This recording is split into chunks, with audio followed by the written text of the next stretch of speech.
On va parler maintenant de communication. Les enseignes consacrent une part de plus en plus importante de leur budget à la communication. Pensez-vous que ce sont ces investissements qui ont permis au marché de croître de 2% en 2009 ?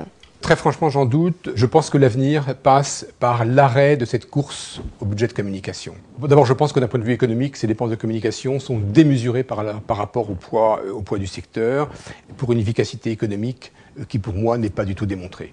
De mon point de vue, cette surcommunication crée une confusion dans l'esprit des consommateurs.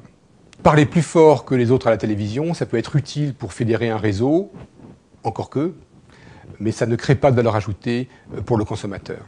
Et aujourd'hui, la différence se fait essentiellement par la vedette qui porte le message.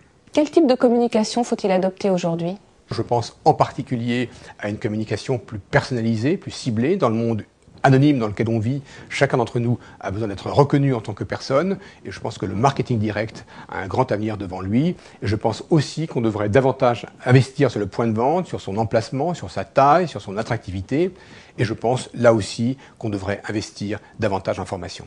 Les opticiens ont actuellement une mauvaise image auprès du grand public, mais aussi des autorités et des complémentaires santé. Comment redorer le blason de la profession ? L'image de la profession est dégradée, et d'ailleurs cette dégradation est entretenue par des émissions de télévision, par des articles de presse qui s'appuient, dont la coïncidence d'ailleurs m'interpelle parfois, mais qui s'appuient, il faut bien le constater, sur certains manquements à des règles d'éthique de certains opticiens qui font un tort considérable à l'ensemble de la profession. Les opticiens sont dépendants les uns des autres.